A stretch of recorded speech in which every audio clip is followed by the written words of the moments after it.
being correct doesn't always pay off in politics.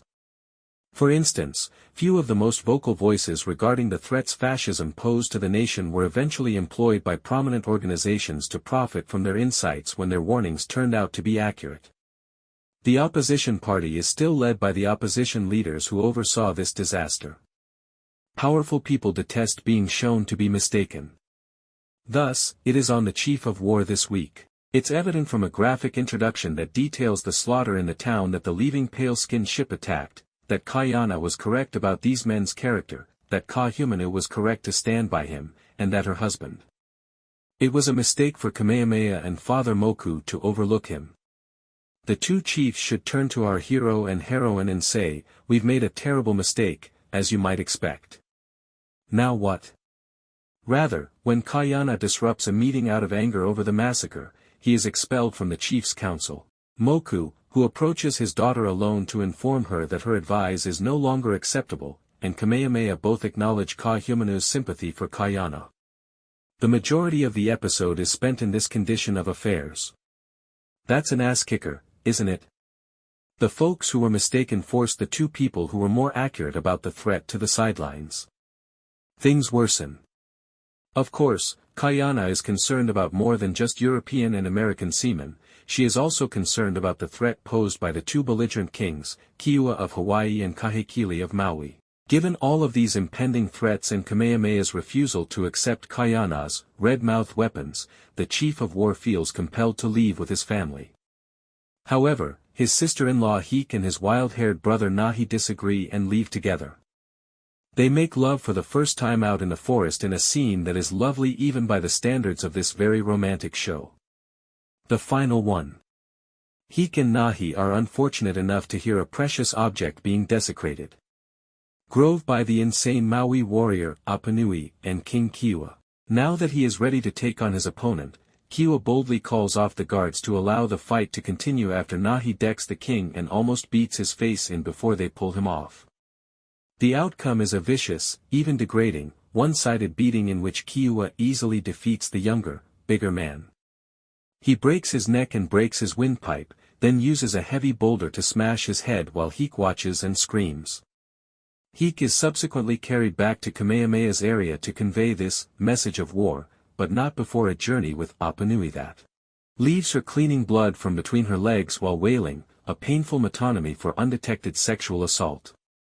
After delivering the message, she gets so depressed that she is unable to eat.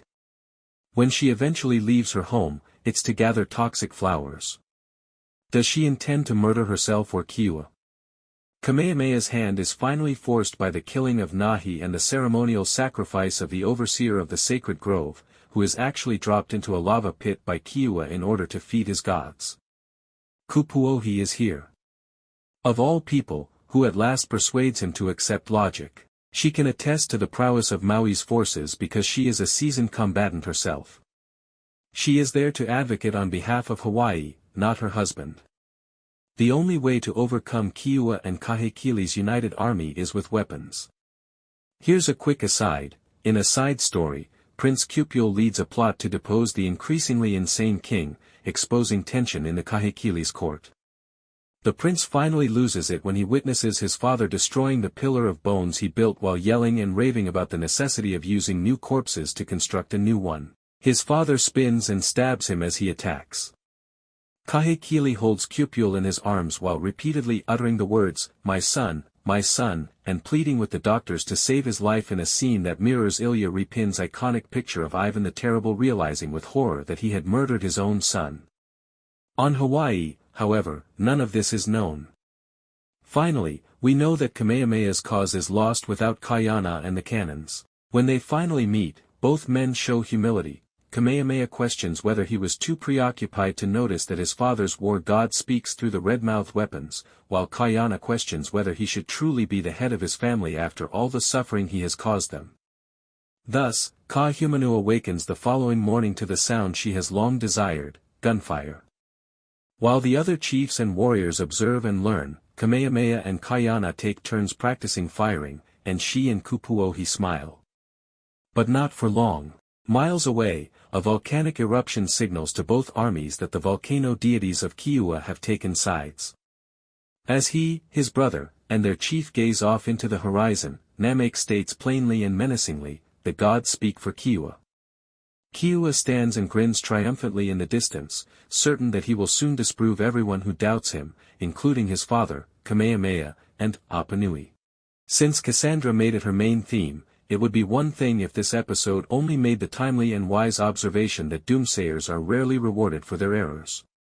It would be another if its only additional function was to give its performers a platform to extract their most ensouled, embodied emotions and then explode them like nail bombs over the screen. In this episode, Jason Momoa stands out as Kaʻiana, whose sobs and cries of sorrow distinguish Momoa as the infrequent muscular action star whose displays of vulnerability seem real and drawn from a real emotional wellspring. He possesses what Stallone once possessed. However, it's the women's episode in a sense. The same problem that Anna Sawai faced for her Emmy Award-winning performance in Shogun is faced by Lucienne Buchanan, Te Ao Hainafinga, and Mene Kinamaka. When a significant portion of a woman's life is not her own, how can she live in a strict patriarchal society? In any case, how can they circumvent this restriction to use their intelligence and influence? The outcome may be anything from your sexual assault being used as a hideous declaration of war to successfully persuading a prophesied messiah to heed your advice. It is the responsibility of those three actresses to portray the difficulty of surviving in these conditions, as these women did. I believe that Cliff Curtis' performance as Kiua was the one that most impressed me in this episode. In addition to chanting a ritual song before throwing a priest into a volcano and smiling like a smug jerk when the volcano erupts, this extremely insecure man must appear to be totally confident in his ability to kick the ass of a man who is about 5 inches, 50 pounds, and 20 years older than him. Additionally, he is the focus of some of the most intriguing shot compositions in the series, which is really saying something. Director